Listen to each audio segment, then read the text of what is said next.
T20 ലോകകപ്പിന് പിന്നാലെ നടക്കുന്ന ഇന്ത്യയുടെ സിംബാബ്വെ പര്യടനത്തിലുള്ള ആവേശത്തിലാണ് ആരാധകർ.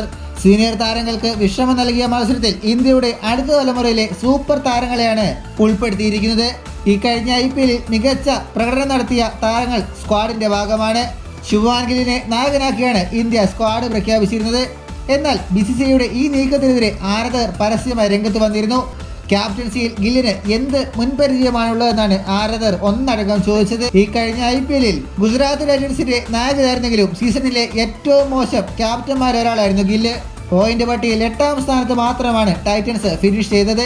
സ്ക്വാഡിൽ സഞ്ജു സാംസൺ ഉണ്ടായിരുന്നിട്ടും എന്തുകൊണ്ടാണ് ബോർഡ് ഗില്ലിനെ ക്യാപ്റ്റനാക്കിയെന്നും ഇവർ ചോദിക്കുന്നു. IPLലെ മികച്ച ക്യാപ്റ്റന്മാരൊരാളായ സഞ്ജു ഒന്നിലധികം തവണ രാജസ്ഥാൻ റോയൽസിനെ പ്ലേ ഓഫിന് യോഗ്യരാക്കിയിരുന്നു. 2022 സഞ്ജുവിന് കീഴിൽ രാജസ്ഥാൻ ഫൈനൽ കളിക്കുകയും ചെയ്തു. ഇതോടെ രോഹിത് ശർമ്മയ്ക്ക് ശേഷം ഇന്ത്യൻ നായകനാകാൻ യോഗ്യനായ താരം സഞ്ജു സാംസൺ എന്ന ഹർഭജൻ സിംഗിന്റെ പ്രസ്താവനകൾ വീണ്ടും ചർച്ചയാവുകയാണ്.